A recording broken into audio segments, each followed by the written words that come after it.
name is Jay Stewart. I'd like to welcome you all to this month's Humanitini. I'm the Program Director for HumanitiesDC. Thank you all for coming. I'd like to thank our hosts, Busboys and Poets. In particular, I'd like to thank Alicia Bird, Denisha Bullock, Patrick Bonesteel, and AJ Head for their patience and help in putting this together. I'd also like to thank Steve Cole, our videographer. I'd also like to recognize members of the HumanitiesDC board who are in the audience. Marjan Shalal, Michelle Collison, Eric Fingerhut, Tyler Petrushka, Chris Galloway, Marie Long, and Yolanda Alcorda. Okay. I'd also like to recognize a couple of folks associated with HumanitiesDC. Alex Bain in the back, our scholar in residence. And last but not least, Pamela Perkins, our moderator and our odd-numbered Humanitini Month. Pamela. I also want to recognize the honorary committee, the mayor, the DC Council, DC Public Library Director Richard Reyes Gavilan, DC Archivist Rebecca Katz, Historical Society Director John Swau, Cultural Tourism DC Director Stephen Schulman, DC Preservation League Director Rebecca Miller, and the DC Commission on the Arts and Humanities Director Arthur Espinoza Jr.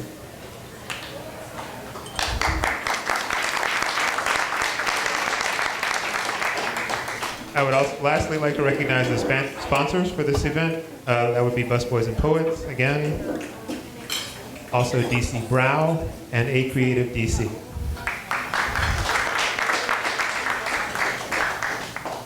So HumanitiesDC is an independent nonprofit affiliate of the National Endowment for the Humanities, the federal agency in charge of supporting the humanities throughout the United States. HumanitiesDC is an essential part of the district's effort to provide quality humanities-related programs that preserve Washington's cultural legacy and promote civic engagement in every neighborhood in DC. This year marks the 225th anniversary of the founding of the District of Columbia.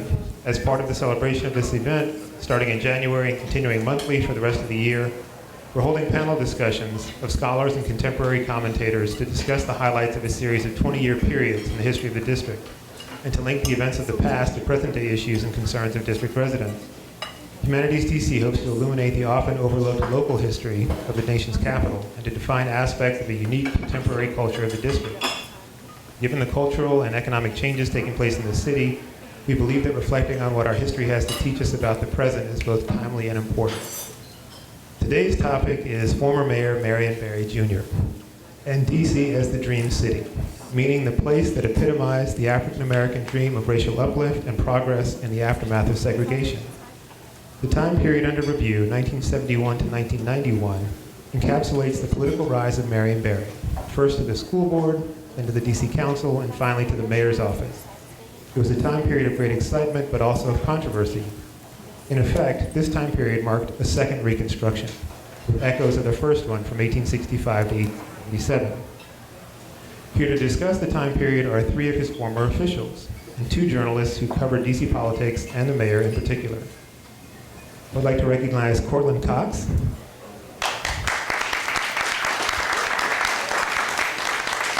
Stanley Jackson, Harry Jaffe, Ms. E. Veronica Pace, Dr. Cherie Ward, our moderator, and Professor Adrian Terrell Washington. And with that, I'm going to turn things over to you, Cherie.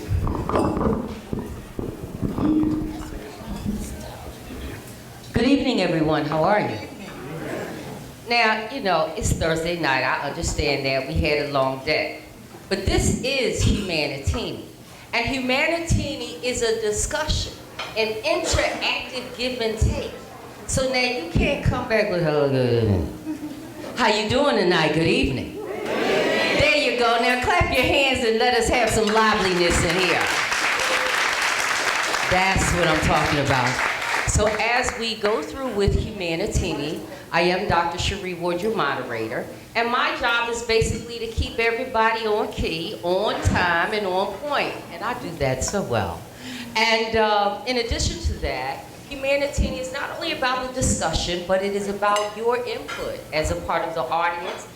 We have Mr. Stephen Kolb in the back doing a documentary, so your input is very important. And then when we get to the Q&A section, I ask that you keep your answers and questions brief because everybody wants an opportunity to get chimed in.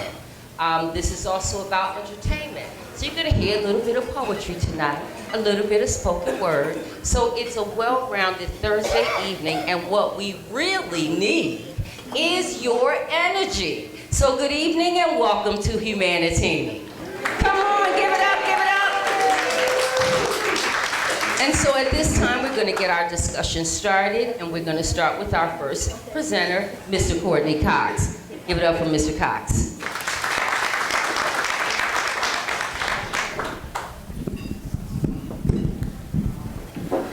Good afternoon.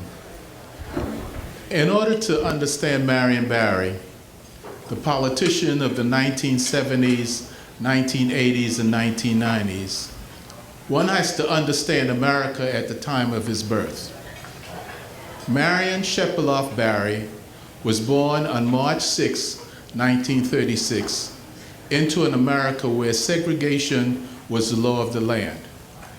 He was born in Mississippi, a state where African Americans were denied the right to vote, and he lived in the South, where the use of terror, lynchings, castrations, and other forms of physical and economic violence was routinely visited upon the black community.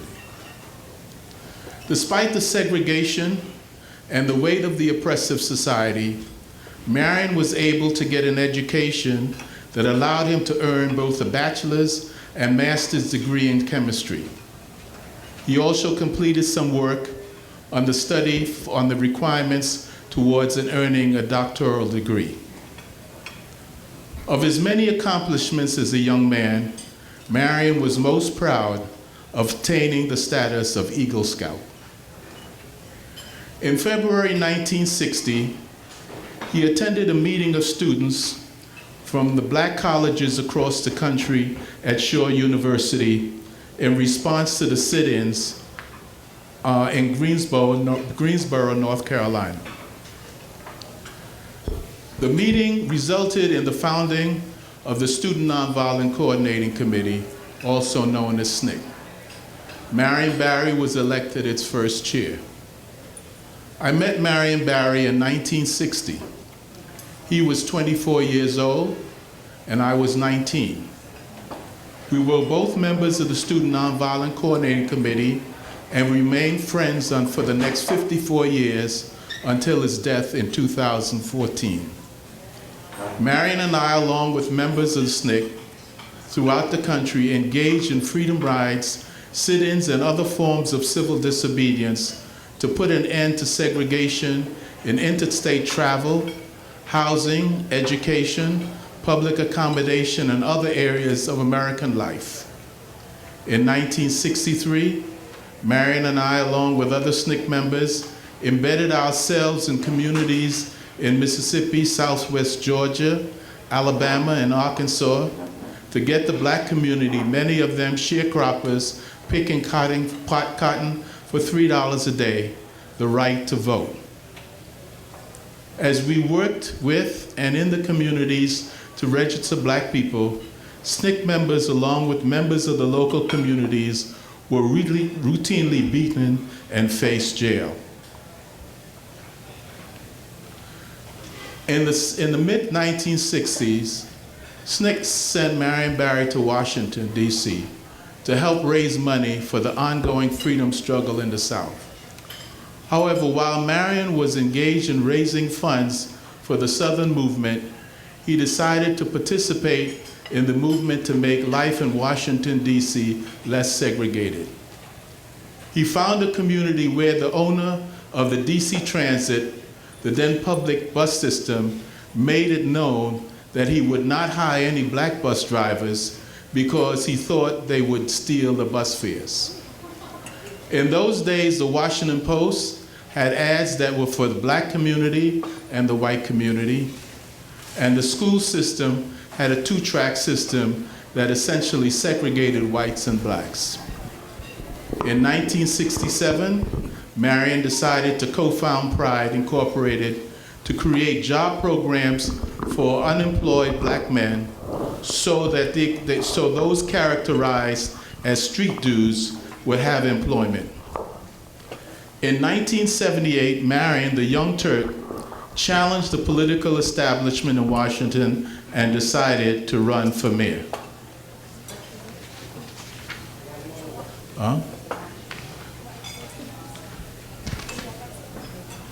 When Marion Barry became mayor, he brought with him a government philosophy that was informed by his years as a member of the Student Nonviolent Coordinating Committee and his experience as co-founder of Pride.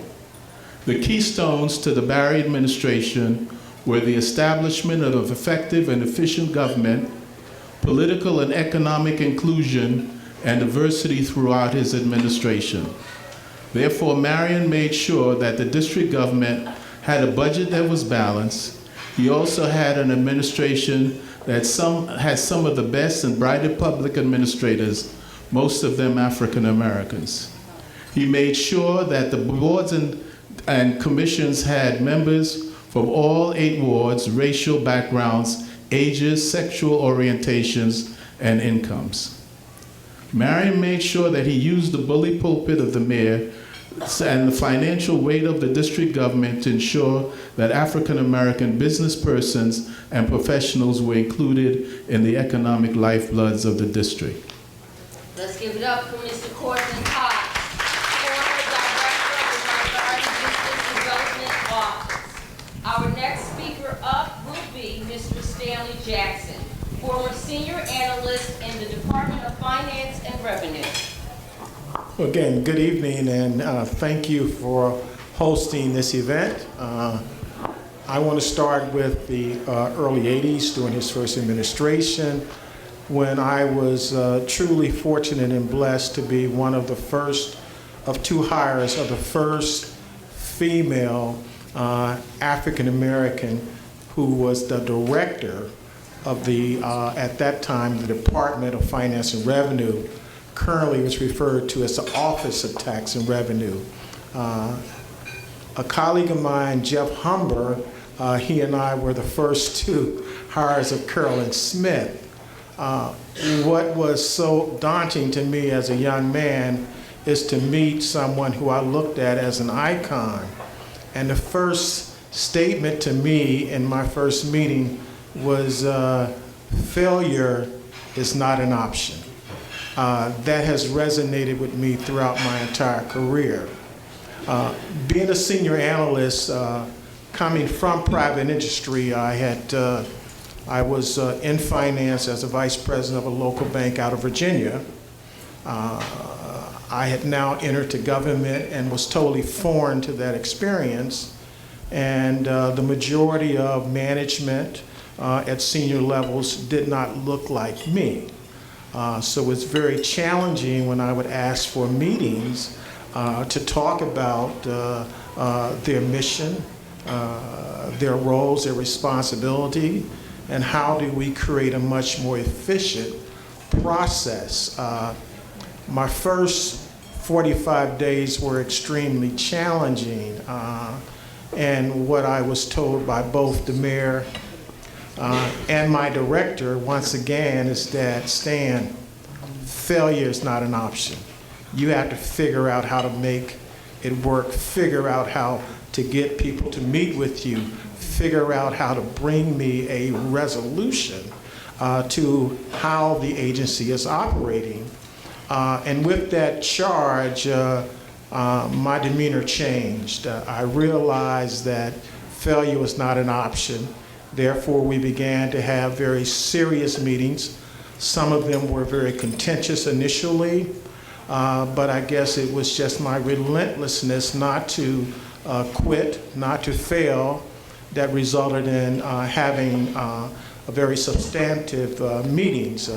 I had the opportunity to do a real top-to-bottom analysis over the first 100 days of our new administration, and then I was asked to write a detailed report as to how we could redefine the operations of the office or the Department of Finance and Revenue. I did that. The mayor reviewed it. He liked it. He met with the director. I was called into a meeting and I was told, Stan, I want you to implement it and I want you to manage it. So imagine a young guy coming into the government for the first time, telling people who had been there 30, 40 years and who had never ever had to report to a person of color, directing that effective immediately, this is how the process will begin. It was challenging initially, but we prevailed. As a result of that, we created a total restructure of the agency, and within our first year, we improved our efficiency by 37%. The second year, it improved to 56%. And by the third year, I was told that I no longer want you to be the division chief of the Audit, Compliance, and Investigation Administration, which we created within the department. I now want you to be the associate director and run all of the agencies under the director at that point in time. So that was my first experience in government, my first experience in the city in particular, and my first experience in a transition point in our history in Washington, D.C. Okay, thank you very much, Mr. Stanley Jackson. Oh, come on, you gotta do better than that. That's what I'm talking about. Our next speaker is Mr. Harry Jaffe, co-author of Dream City. Go ahead. Yeah, no, you can hold your applause. No, that's not your mic. This is your mic, Harry Jack. Thank you so much. So I want to tell you how pleased I am to be here talking about Washington, D.C., which has been very, very good to me and to my family. Two members of my family here, two daughters who went to DCPS. My youngest daughter went to Lafayette, Deal and Wilson, and was on a DC championship soccer team. Claire Jaffe, goalie. Yes!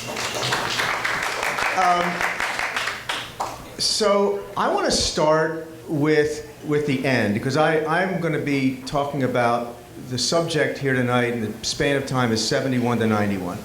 So I'm going to start with the end. 1990, 1991, horrible years in Washington, D.C. A time of terrible racial tension. 1990, Marion Barry was arrested for smoking crack cocaine at the Vista Hotel.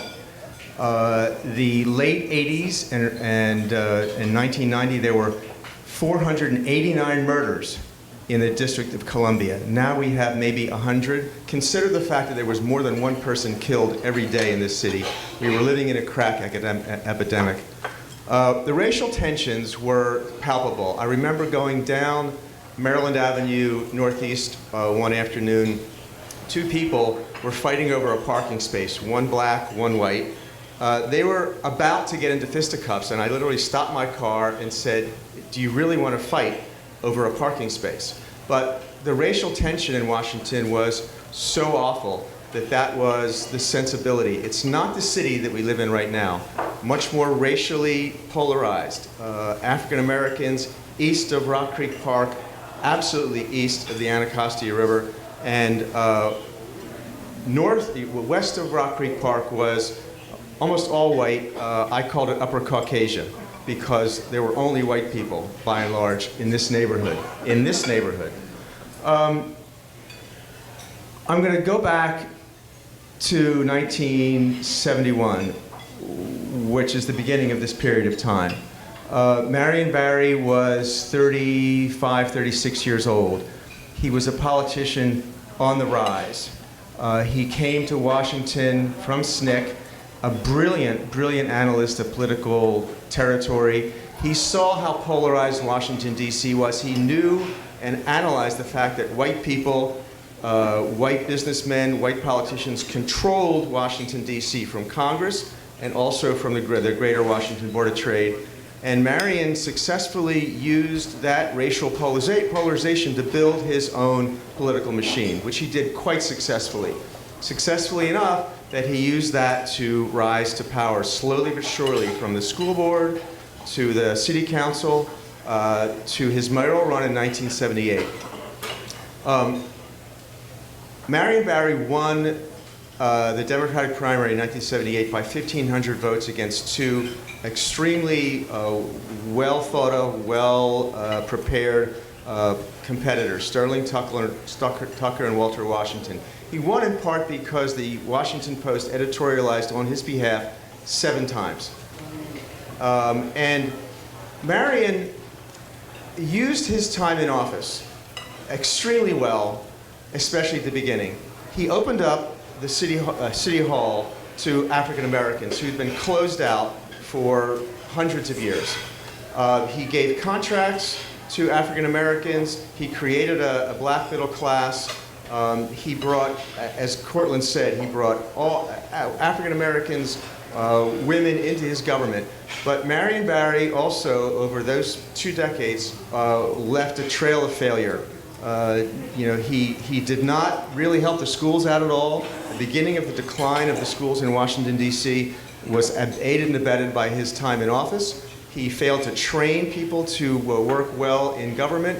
And I'd say the poor people in this city began to suffer in health, in public safety, and in public education in those 20 years. Very good, also not so good. Thank you so much, Mr. Jaffe. Let's give him a round of applause. You know, this is going to make a great discussion. So I hope you're putting your questions down in your mind, because after our panelists are finished, the floor gets opened up to you. And that's really what makes Humanitini exciting. So our next speaker is up, Miss E. Veronica Pace.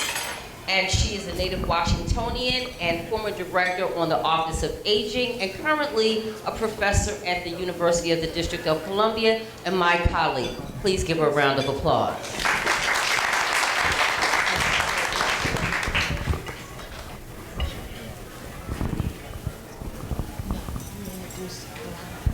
No, that's me.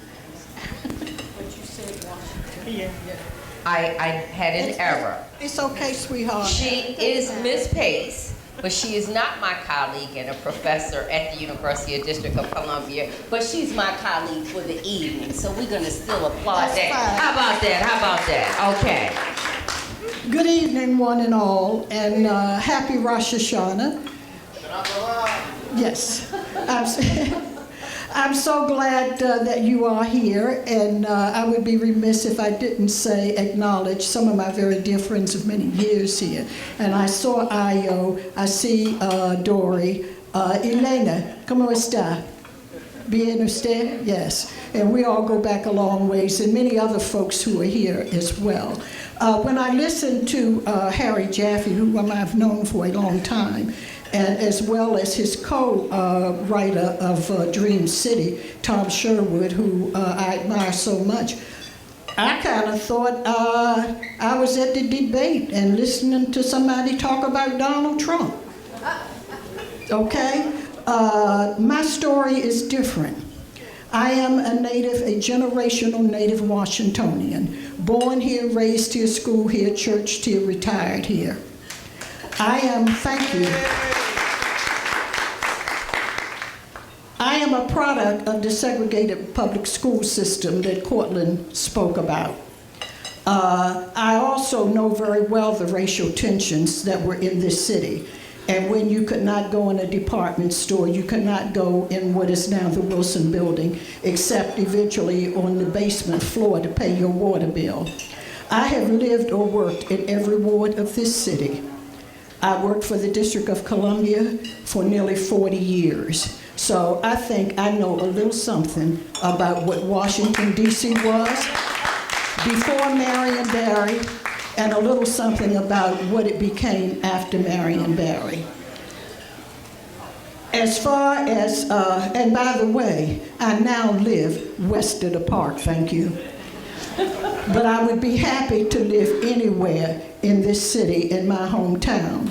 I came to meet, that's right, I came to know, and I grew up right in this neighborhood pretty much. I came to know Marion Barry because Marion Barry sought me out. At the time, I was already in district government. I was in the health department that you think was doing such a fine job. It was not. I was in mental health as well as a chief social worker. I was a director of consumer protection before all of this. But when I met Marion Barry, Marion sought me out. I was coming out of a conference. And he talked to me about, his positions, his issues in running, and wanted to know how he could get my support and the support of the women in DC government, because I happen to also be the coordinator of women's programs for the city, which was another job as assigned because I had a full-time job in maternal and child health. And I talked with him, but before I agreed to do that, I also spoke with a mentor of mine, and that was Hilda Mason, to get her, because she was a politician and had been a counselor in the school system before she gets my time. But at any rate, I agreed to invite him. After all, he was a member of the District of Columbia Council.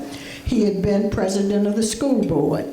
And I invited him to bring greetings at an event with several thousand women that I was, coordinating. I told him that we would support him, but on one condition. We wanted to see women in top-level positions, not staff positions. We wanted to see them running agencies, and where it was his decision if he wanted to keep a director there, we wanted to see them as deputies. He kept his word. He did exactly what he said he was going to do. And Marion Barry had hired, it's a matter of record, more women in the District of Columbia government than any mayor in the United States of America.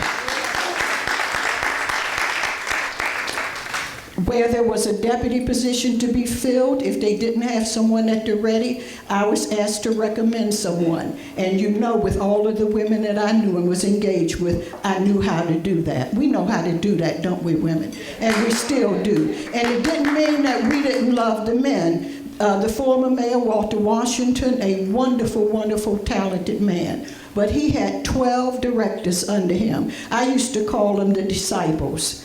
And the only woman anywhere near their offices and officials was Judith Rogers, who was a special assistant to Mayor Washington. 1 minute. Marion Barry made her the corporation counsel, okay? A licensed, talented, attorney in her own right, who eventually became Judge Judith Rogers. So let me just say to you, my story is different. A lot of people know what they've read or what they've heard or seen on TV. I know the man, and I know his works. And I knew DC before he came, and I knew DC after he came.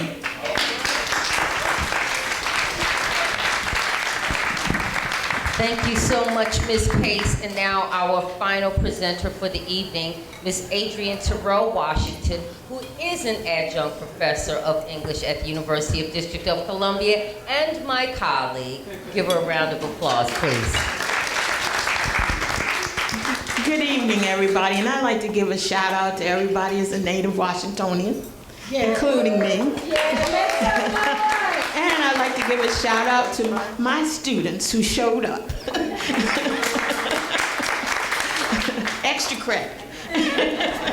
And I'd like to introduce you to my heart, my love, my daughter, Misty. And Thomas Blanton, who tried to be smart with me when I came in the door. Marion Barry, for a journalist, I was with the Washington Times for 22 years. I worked for the Washington Star before it folded. There was a paper called the Washington Star. I worked for the Afro. I worked for Mr. Dukes' North Star. Some of you may remember I was on TV every Sunday morning at a god-awful time in the morning. So I spent my career mostly covering Marion Barry. And what a gift. No Cub reporter could expect anything better than to have to cover Marion Barry. And a lot of us on this stage made our careers and made our money off of Marion Barry, okay? Now, there has always been a dispute, because we used to have big fights in the press room among the press corps about what Marion did, what Marion didn't do, this and that and the other thing. But we all, to be honest, enjoyed the beat. Where else could you, as a reporter, have an extra? They don't even do that anymore. When Marion was arrested, we were about to eat dinner, right? And the waitress knew us well enough to say, y'all can't eat. Marion got arrested. So I'm gonna pack up your food and you can take it with you. When Marion got real sick towards the end, I'll tell you the truth, I loved him. He was a character. Now, did he do some things he shouldn't have done? Absolutely. But in my final story about him and the Afro, I wrote that Marion Barry, despite his picadillos, did more benefit than good for this city. It is undisputed. My mother was in the NBCA estates up there at 14th and Harvard. And when Marion Barry found out who my mother was, he got her telephone number. And my mother called me one day and she said, Adrian, please tell Marion Barry to stop calling me up. Because that's how much he had this unbelievable mind to remember people's numbers, remember people's names. He could tell you where he met them, this, that, and the other. And that's one of the reasons he stayed in office as long as because he had retail politics. I just want to say one thing. When Marion was really sick and he was up at Howard and everybody had him dead, I went up there to see him. I wanted to see Marion. He had all kind of machines coming out. I mean, everything was hissing, blowing, beeping. And he told the nurse, please give me a minute because the press is here. And then when I went in, he said to me, and he was in that special room that has the vista of the city. And he said to me, how you like my city now? That was Marion Barry. At his core, he loved the District of Columbia, and the District of Columbia loved him. Now, like I said, and Harry has brought up, yes, there were problems. But he gave an opportunity to a lot of people who wouldn't have had an opportunity.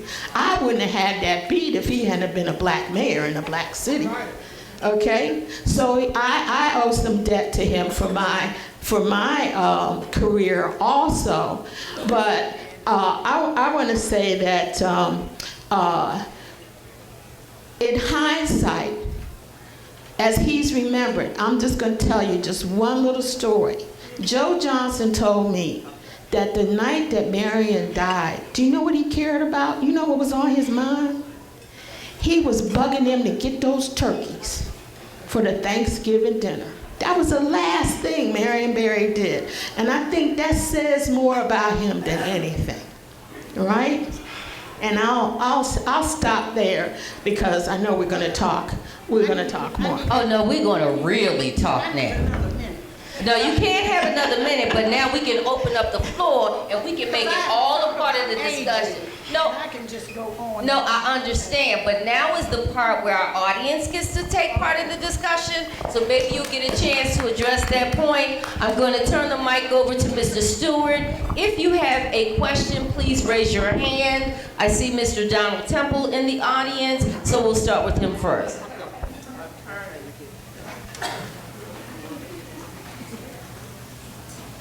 First of all, good evening. I wanted to thank you guys for what you said, but I think there's also a footnote here that hasn't been mentioned.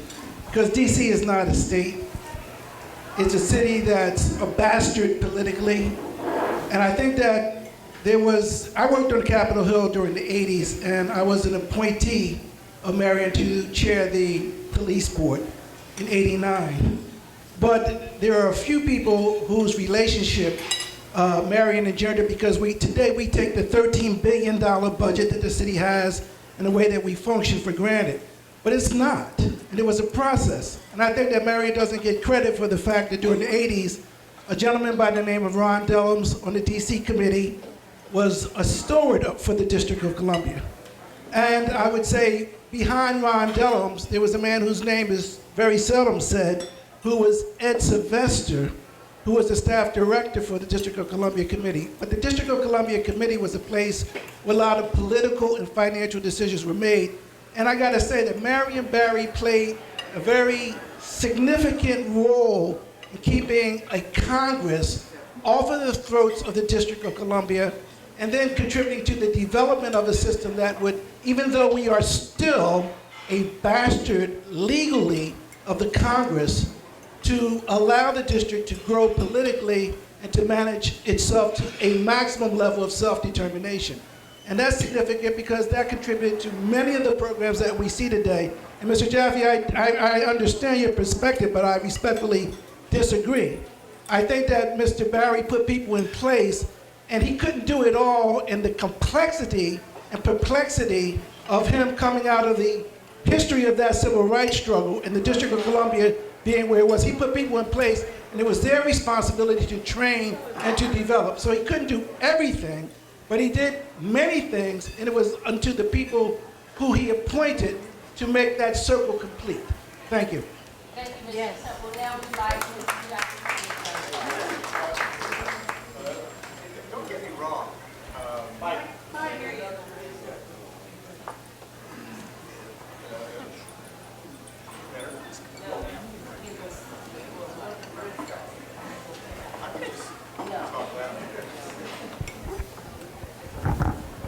Hello, hello. So don't get me wrong. I don't dislike Marion Shepoloff Barry. You know, he's the main character of the book that Sherwood and I wrote. So I owe Marion Barry a lot, and I agree with Adrian. He was great copy. And he did amazing things for Washington, D.C. He did amazing things for the people who live here. No doubt about it. So I'm not somebody who is, you know, who paints Marion Barry with one brush. And I think that I agree with what Cortland said, and Veronica as well. He opened the doors of the District of Columbia government that had been closed to black people for a century. No question about it. You know, if I have a disappointment with Marion Barry, it's that when he was elected in 1978, he was elected on a biracial coalition of white people from Northwest Washington who were largely Democratic liberals, and poor people from Ward 7 and Ward 8. Because the black middle class did not like Marion Barry. They voted for Sterling Tucker and Walter Washington. So my hope in 1978 when I was here was that Marion was going to solve the problem of integration in this country, and I think he had that opportunity.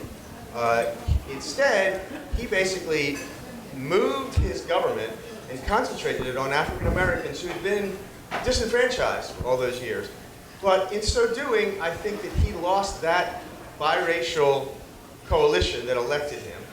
I also think that he ignored the schools. And he always said, the Board of Education that's not me. We have a Board of Education. So he allowed that to happen, but in so doing, he let the schools go into the pits. Okay, I see Mr. Cox shaking his head. I'd like you to take the mic, sir, and respond to that. You know, I think I think this city has always had two perspectives. You know, the white community viewed Marion, looking back, always, and they always try to go to Vista Hotel.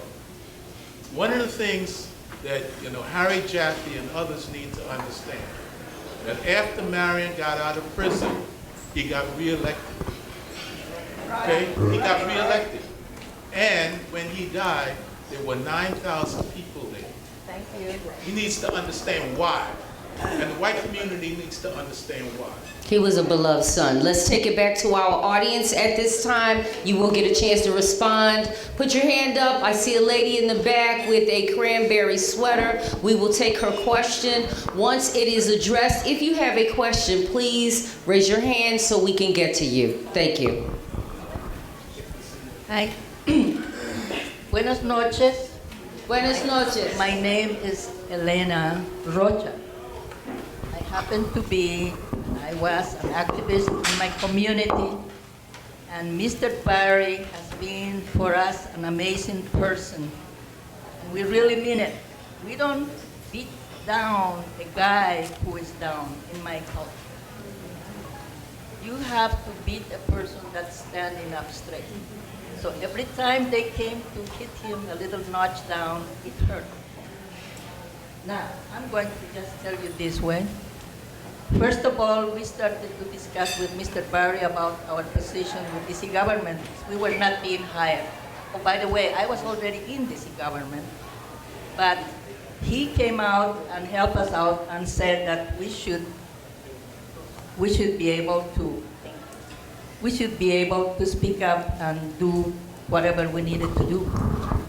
So when he told me, come on, you Hispanics, and our condition was, I'm not Hispanic, I'm not anybody's Hispanic, I'm a Latina, and he would try to, sort of bring me under his wing. And one time, he invited us to this fancy place on K Street about lawyers. We went up there to the terrace where all these beautiful white women were beautifully dressed, and the guys. And we were just watching them because I remember very well, I lived here over 50 years, that whites used to fight to get near Mr. Barry. Blonde ladies, green-eyed men, white men, they used to fight the blacks to get next to him. So when we were there with Eduardo Perdomo, we sat way at the end of this because we didn't know how to get in to interact with these wealthy people. So he comes all the way there, and he tells us, and he asked me, why are you sitting at the back of the bus? I didn't bring you for that. So he took us and escorted us all the way to where all these people were and introduced us. Now, I think Marion Barry wasn't only the shepherd for all these white people who wanted to be better and the African Americans. He also felt compassionate for us. He's the son of a sharecropper with a master's in chemistry. Come on.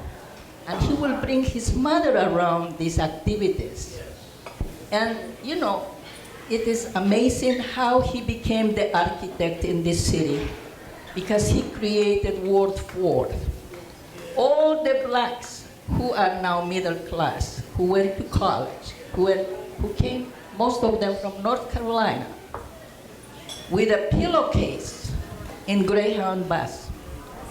They are now in great positions, and some of them are millionaires. Now, what I want to say is that one evening, Mr. Barry invited Tony Anaya, the mayor of New Mexico, who had made a sanctuary in New Mexico for Latinos who didn't have papers, whatever, especially Mexicans. To me, Mexicans should be here because they own Texas. It was occupied.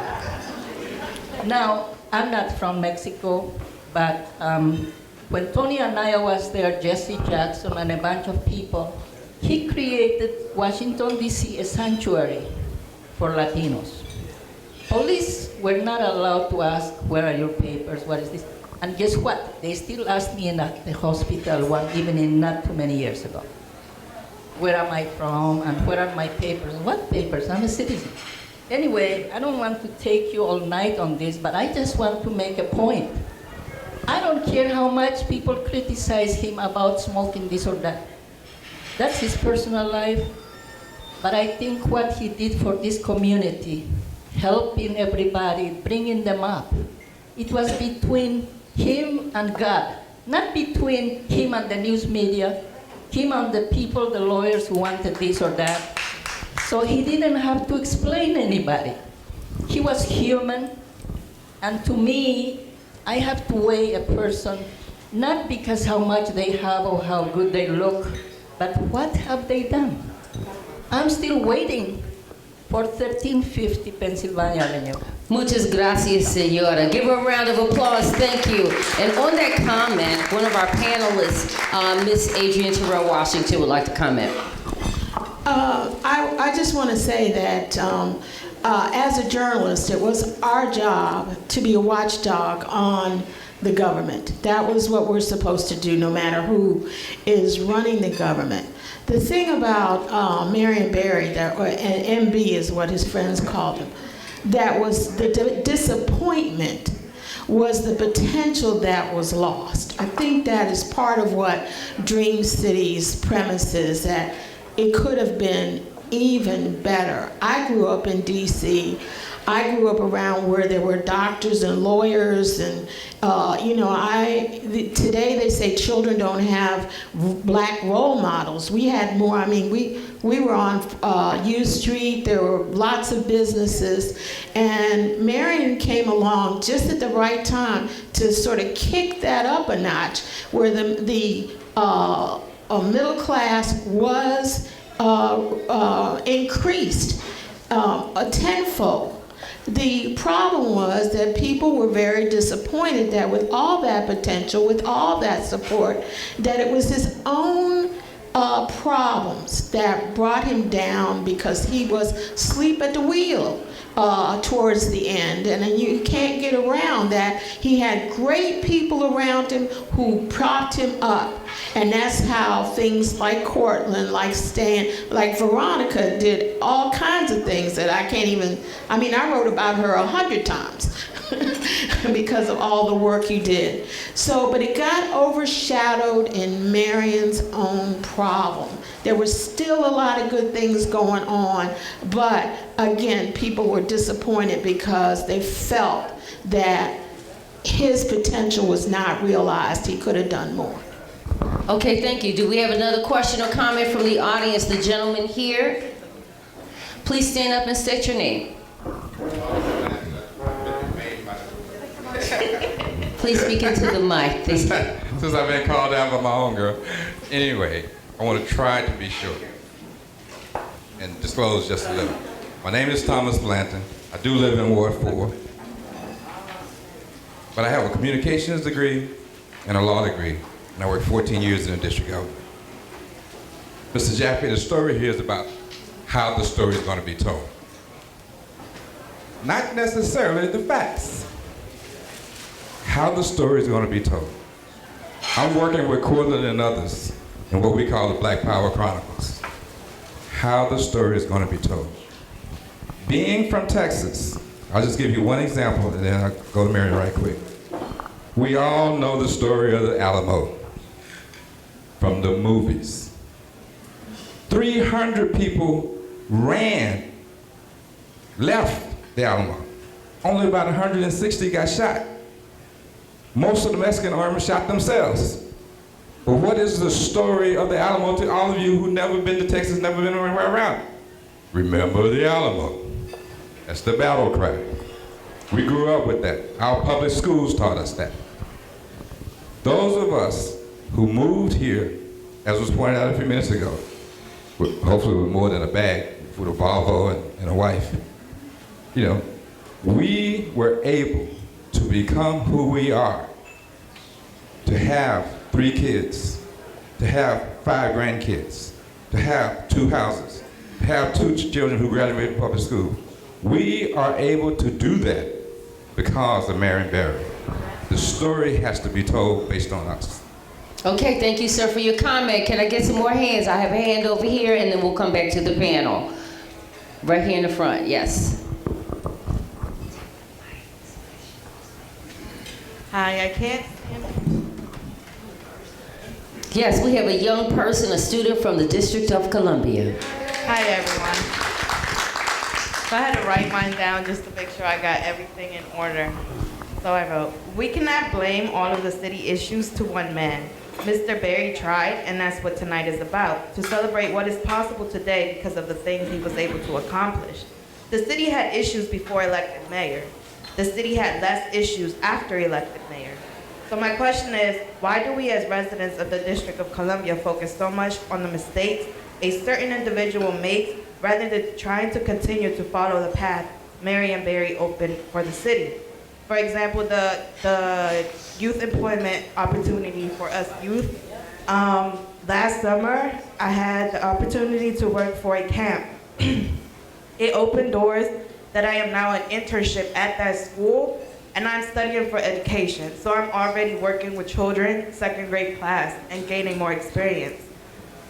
So I'd like Ms. Pace to address that, but I'm just proud because that's actually one of my public speaking students at the University of the District of Columbia. Ms. Pace. Yes, we are proud. Why they choose to focus on the sensational, you have to ask the media people that. But as Adrian said, you know, they have a job to do too, and we all respect that. But we want it to be a balanced story, You know, talk about all of the good things. And I'm known as having been the director of aging, which Marion Barry certainly appointed me first to that position, after serving as a special assistant in the city administrator's office, and with a master's degree in social work, a certificate in nursing home administration, public administration from American University. So I do think I was qualified for the job, as well as a number of years of experience. But having said that, let me just say this to you, because I see a number of seniors in the audience. People heard about baby boarders at DC General, and there was a real effort to do something about the baby boarders. What they did not hear about were the elderly boarders that had no place to go because there were no nursing home beds. We had the Washington Center for Aging Services, a 272-bed facility with Alzheimer's program, with daycare program, transportation, because of Marion Barry.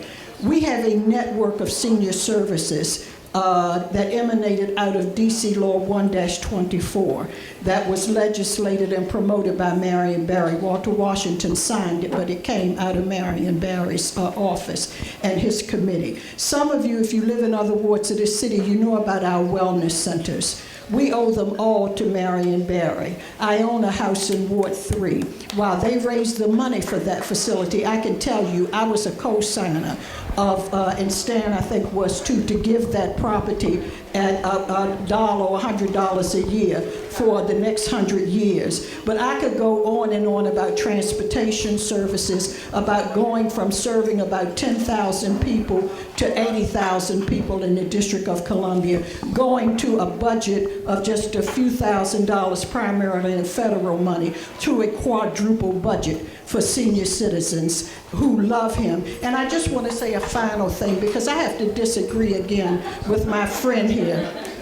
Because when you say middle-class people did not like Marion Barry, I voted for Marion Barry. I'm middle class. All of my brothers and sisters and families live in the city. I think they would deem themselves as middle class. And so did a lot of my friends. They may not want to admit it, but I know who many of them were, and they were very much middle class and upper class and resided on the Gold Coast. Thank you. Thank you, Ms. Pace. Let's give her a round of applause.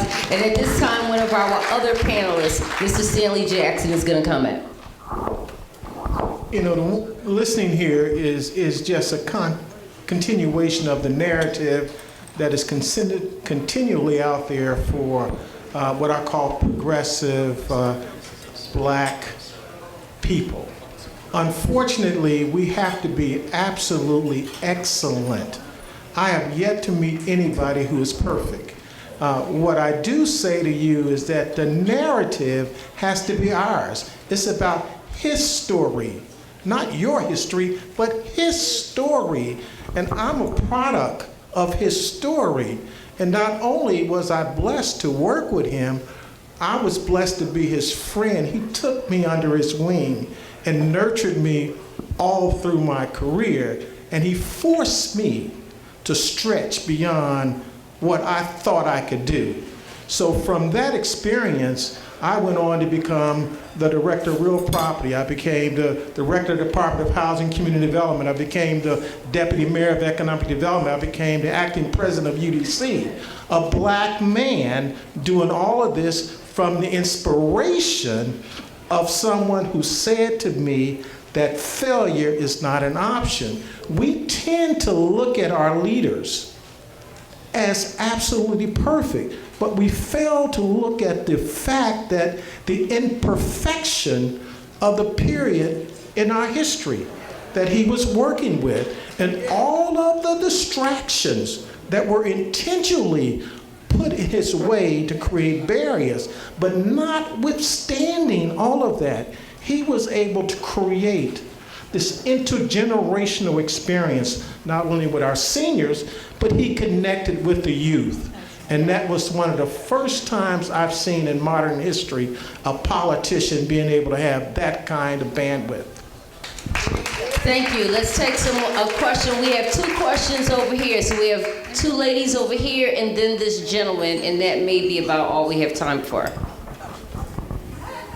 Please stand up. I can't stand up. Okay, no problem. That's our former panelist, Ms. Dory. Yes, yes. Yes, I'm grateful to be here tonight to talk about Marion Barry, Mississippi. I'm a native of Mississippi myself, and I met Marion when I was 18 years old, and I don't really want people to talk about him. I get a little... Please point the mic into your mouth so we can hear you, please. I get a little upset when he's talked about, because I met him when I was 18 years old in Jackson, Mississippi. I'm from Hattiesburg, Mississippi, but all I have to say is that we as a people are continuing to struggle during this Reconstruction era. We've never got out of Reconstruction. After the black codes were enacted, Reconstruction started. We're still in Reconstruction. And we can just look around us and see U Street, which is all white now. And I moved here in 1974. We're going backwards, The salaries and our standard of living, and I don't know where we will end up, but we have to fight every day of our lives. Our black men are at risk.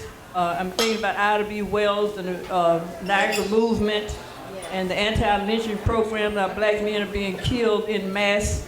And so I'm bringing a whole nother dynamic here to this setting. I want to say that I'm very disturbed by the state of affairs of black people in general and freedom-loving people. And Marion Barry was continuously harassed after he decided that he was going to be a black man in the nation's capital. The lady said that there were women running after him who were of a different color, but after he declared himself a black man, and not an Oreo, a black man who stood up for black people, the whites ran away. And Mr. Jaffe, I want you to know that you're one of those, and you continue to be one, and others like you. So I'm not going to sugarcoat it. And you may be a liberal, but that's good. Thank you, Ms. Dory. Can we pass the mic to the next lady at the table, Ms. Maria Teresa? Thank you. Good evening, everyone. I'm doing Cowboys down here. My name is Maria Teresa Wilson, and I'm really happy to be here, and the fact that they're honoring Marion Barry. I'm a descendant of the survivors of the 1921 Tulsa race riot. My grandparents, my grandmother started the first black federal credit union in Tulsa so that people could buy homes. They believed in that, and they helped people to do that. Just turn it directly into your mouth. Okay. And I came to Washington in 1969, And all my life I've been coming back and forth. My father was a career officer in the Air Force, and we came from the Philippines to DC. I was happy to see someone like Marion Barry, the mayor of this great city. And also it helped me, it helped empowered me. I had a business, and I still do, called Maria Teresa, and I did costume designing, and I got one of the first major contracts I had for about 4 years, to do the Christmas shows for the children at Crampton Auditorium, and also became an associate designer at Arena Stage. I'm currently working, and as Ms. Pace was saying about the senior program and what Marion Barry did in the wellness centers, I'm now a part of the AARP and Ward 4 Senior Advisory Council and ambassador to the Office on Aging. And I think that what needs to be done too, in association with that, and I think Marion Barry did that too, is the intergenerational programming, working, and he did that with the schools, and I think that was fabulous. Ms. Pace just said, and also with the University of the District of Columbia. Okay. Okay. Thank you very much. Thank you for your... Can I just say one more thing? One more thing. One more thing. And I'm just going to say one thing that sticks out. When Marion Barry came back from his vacation and ran again for mayor, he said, they'll just have to get over it. Thank you. Okay, let's pass the mic up to the front here. This gentleman, please put your hand in the air so they can bring the mic to you. Thank you. Good evening, Madam. I'd like to speak to the subject of Marion Barry with regard to education. I'm a native Washingtonian, and I can I know for a fact that Marion Barry understood more than anybody the importance of an education. I have personally walked out of Ballou High School and shook the man's hand as he was on his way in, teaching or explaining to young people he knew probably wouldn't be offered an opportunity to go to college, but he offered an alternative through internship in the trades. And with that, a lot of them became contractors in the city and helped build this city. So if you have not been in the presence of the man as he inspires, I don't think you can speak wholly to his accomplishments and his inspiration to others. Thank you so much for your comment. At this time, Ms. Pace would like to respond to that? No, yeah, I just had a comment because I don't want anybody to think that Marion Barry only employed African Americans. That just is not true. Because I can tell you the people that I work directly with, like Jenna Fleming and Mary Lamson, who probably Jaffe knows, who were Georgetown people, and Betsy. And we had a very tough, street-tough director of corrections. And when Marion and Elijah Rogers, the city administrator, made her the deputy at corrections and had to train her on how to really manage and deal with these men, some of whom were very, very tough, and believe me, did not want a woman as director of corrections. And I could go on and on and on and name many, so I don't want you to think that. And I would just say this: where you sit is where you stand. And I learned that in my little entry in conversation with politics, because I'm not a politician. I am a public servant, and that is all I want it to be. But having said that, and I would just say to you, follow the money. Whenever money is involved with contracts or anything else, that's when you're going to see those who were used to getting it and didn't get it anymore, developers and stuff. That's when we have a big, big problem. Thank you so much, Ms. Pace. Hasn't this been a great discussion? Oh no, you gotta make more noise than that. Has this been a great discussion on the life and times of Marion Barry and Washington, D.C. as a dream city? At this time, we're gonna go around and ask all of our panelists to give 1 minute, that's 1 minute, statements of conclusion. And we will start with you, Mr. Cox. A round of applause, everybody. Thomas Bland raised the question, how is the story going to be told? Nobody will ever agree on Marion Barry because people, as Veronica said, Marion Barry was strong and powerful. He tried to empower a group of people, and people view it as a zero-sum game. They view it as more for the black community, less for the white community, particularly at the developers and other stage. The Washington Post has played we're talking about, the Washington Post played a very negative role in the way they went after Marion, particularly in the first discussion about accusing him of stealing and so forth. And that is what took us down the rabbit hole. Thank you so much. Let's give it up for Mr. Cortland Cox, former director of the Minority Business Development Office. And our last statement, 1 minute, Ms. Pace, please. You want me to do it now? Please, Ms. Pace. Thank you. Take the mic. Hey, and we said there was going to be some poetry. This will actually be the first time a panelist has brought poetry, so this is her closing statement. I'm going to stand here by my friend Jaffe, because I really want him to hear this. Mayor for life for Marion Barry, 1936 to 2014. Long live the mayor for life, for his everyman inspiration, and for that alone, let us give him a lifetime standing ovation. His labor of love and hope for the have-nots was no boast, but the pride and joy of those who loved him the most. Though he walked with the elite from all walks of life and such, he never forgot where he came from. He never lost his common touch. In his faithful ups and downs, he never once walked alone, 'cause in his misdeeds, one too many of us saw our own. His public persona was from the grassroots, DC citywide, with a personal work ethic of compassion and social pride.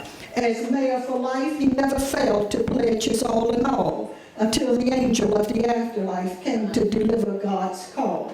When wrong seemed right and right seemed all wrong, the strength he found in his weakness made him strong. He paid a political price for standing his ground and suffered some loss by those who let him down. As a political mastermind with a streetwise charismatic cool, he fought for the summer youth jobs and Chocolate City home rule. His concern for the underclass, young and the old, was unconditional love and bread and butter for the soul. In loving memory of his selfless service and sacred sacrifice, he will always be our beloved brother mayor of Love for Life. And this was done by Daniel R. Queen. Thank you, Ms. Pace. And next up we have Mr. Harry Jaffe, co-author of the book, Dream City. So first I want to tell you how much I've enjoyed this. I love being here. I love talking about Marion Barry because he is the central subject of my life. I'm not a poet, but I'm a journalist. As a journalist, I try not to advocate. I try not to, gild the lily. I deal with facts as much as I can find the facts out, and that's how I covered Marion Barry. Dream City is a factual book that nobody really disputed, and I think that if you write a story and if you write a history that is not based on fact, then you are doomed to repeat all of the mistakes that were made during that time.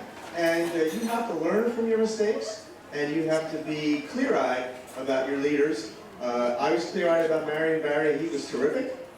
He did great things for the city, yet he was, as we all agree, very flawed. Okay, thank you, Mr. Jaffe. And now we're here for Mr. Stanley Jackson. Final comments from the former senior analyst in the Department of Finance and Revenue.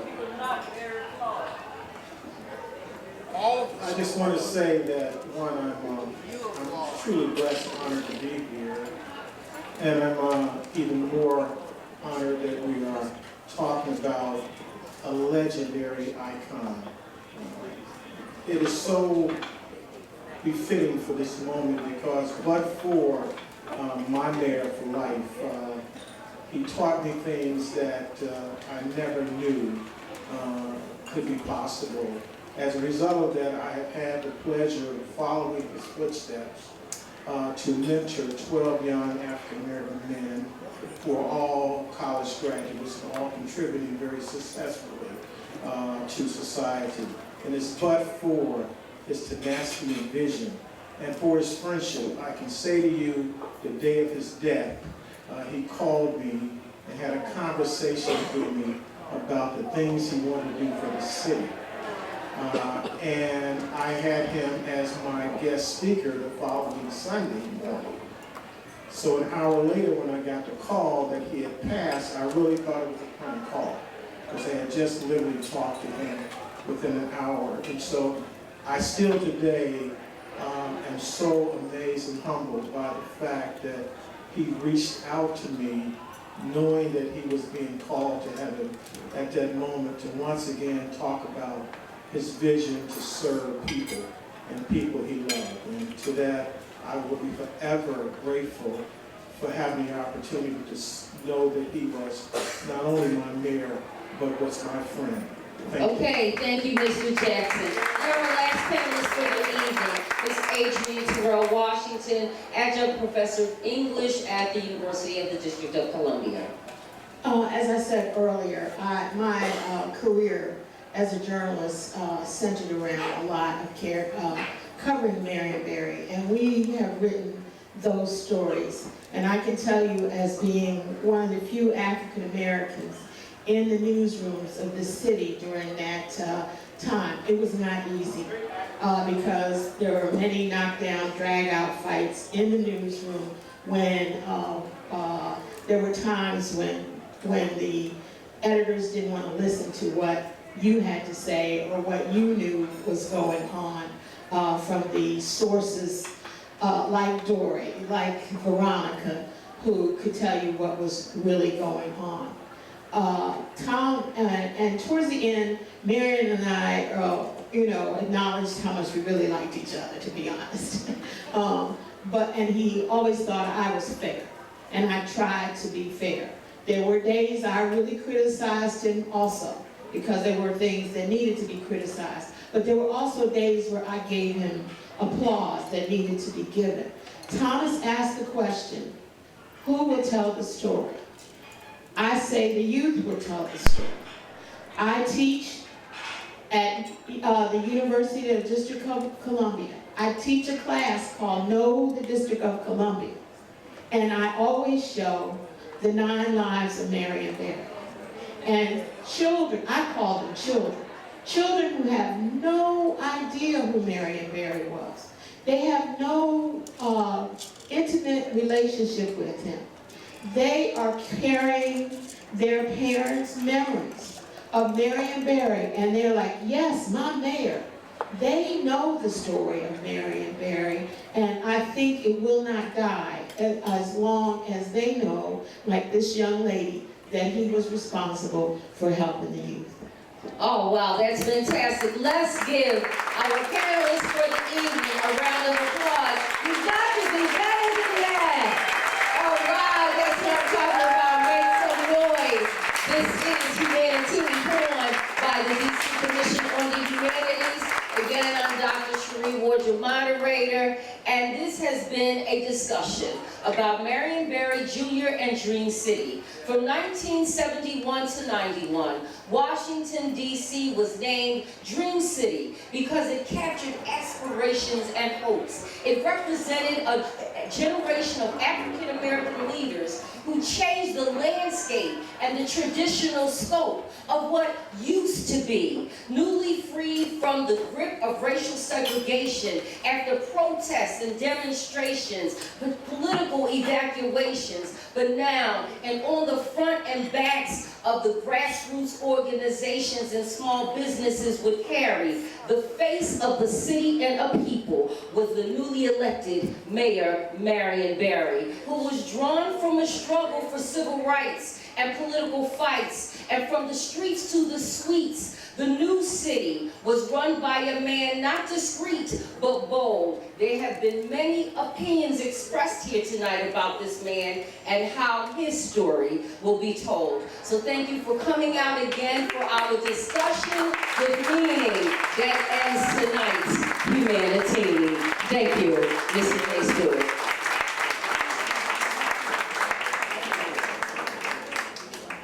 I'll give a round of applause for our moderator.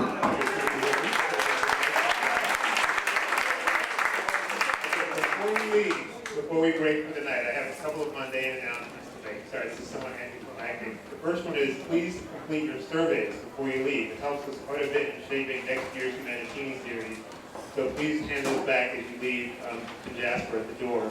The second thing is we have a raffle, which I forgot to mention, sponsored by DC Brow. We have 3 items, and I was hoping that someone in the front could take a ticket and read the last 3 digits. Come on, read the last 3 digits. Stand up. Come on. 657. 657. Who has a ticket that ends in 657? 657. Woo woo! Right there. Good job. One more. I'm sorry, that's 2 more. This is the next one. Last 3 digits. 618. 618. You want to give it to someone else? Well, that's okay. We have students here from the University of the District of Columbia. You can give it to one of them. Okay, there's a student right there saying give it to her. There you go. Right there in the corner with her hand up. All right, one more. Okay, one more. Last 3 digits. And the last 3 digits are 653. Who has the ticket? 653. Right there in the back. All right. Give a round of applause.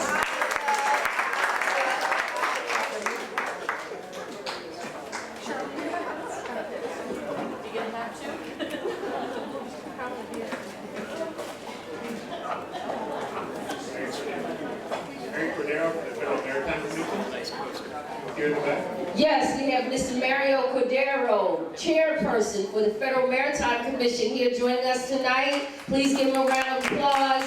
Thank you all for coming out. And we look forward to seeing you all November 3rd for our next Humanitini, which will cover the next 20-year time period from 1991 to 2011, the era of the control board. All right, thank you and have a good night.